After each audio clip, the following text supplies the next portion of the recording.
ఉద్యమాలు చేశాం ప్రతిపక్షంగా.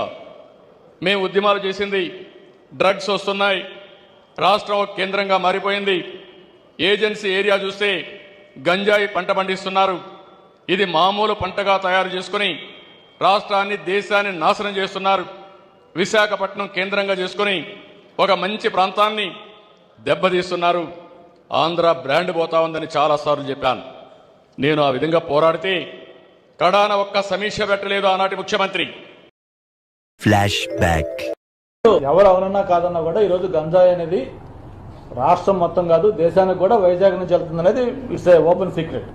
దాన్ని డెఫినెట్ గా కంట్రోల్ చేసిన అవసరం ఉంది. మన కేబినెట్ లో కూడా ముఖ్యమంత్రి గారు దీని మీద సరదాగానే అన్నాడు, మనకి ఈ క్రెడిట్ మనం దక్కింది, వైజాగ్ నుంచే మొత్తం దేశానికి మొత్తాన్ని కూడా చేస్తా ఉన్నాం కాదు, ఎక్కడైతే సాగు అవుతా ఉంది ఇంట్లో ఎవరెవరు ఇన్వాల్వ్ అవుతాం. ఇది పెద్ద ఎత్తున ఇప్పుడు మామూలుగా ఇదివరకు అయితే ఏదో కేజీలు వచ్చేది, ఇప్పుడు కేజీలు పోయి టన్నుల్లో వస్తుంది.